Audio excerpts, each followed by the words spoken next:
دلیل کا اللہ مولانا عطا اللہ حنی فوزیانی لاہوری نے کہا مولوی عبید اللہ آپ گھر بیٹھے رہو مشکات پر آپ حاشیہ لکھتے ہیں آپ کے گھر کا پورا خرچہ ہم برداشت کریں لکھنا شروع کریے مولانا عطا اللہ حنی فوزیانی نے لاہور سے پوسٹ کے ذریعے 150 روپیہ کتنا 150 روپیہ مبارک کو بھیجا کتنا بھیجا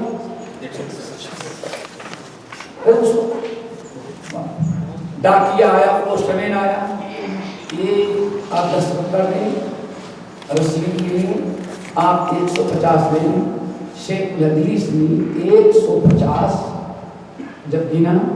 تو 125 رکھ لیا اور 25 پوسٹ مین کو واپس لوٹا دیا اللہ تعالیٰ سے دعا کو آ جانا پہنچا نہیں دیا اب پوسٹ مین 25 روپیہ لیا اور پاکستان لوٹا دیا اور آپ جانتے ہیں کہ وہ زمانہ ہے کہ پاکستان سے لے کر آنے میں بھی فون کر کے پڑھتے نہیں سی آئی ڈی تو نہیں دیتے حالات بڑے خراب تھے اور 3 مہینے لگتے تھے 3 مہینے کے بعد مولانا عطا اللہ حنی فوزیانی رحمۃ اللہ علیہ کو پوسٹ آفس بلایا گیا تھا بھائی آپ کا 25 روپیہ آیا تھا مجھے وہ مہینے کا تحقیق کی تو پتا چلا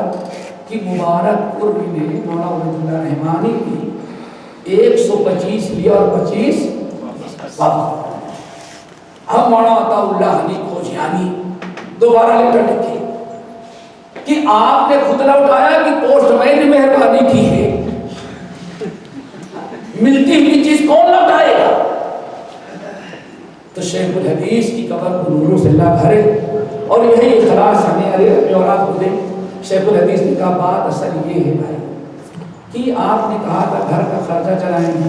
میرے گھر کا خرچہ ہم نے اندازہ لگایا 125 میں پورا ہو جاتا ہے تو 25 ہم کیا کریں گے اللہ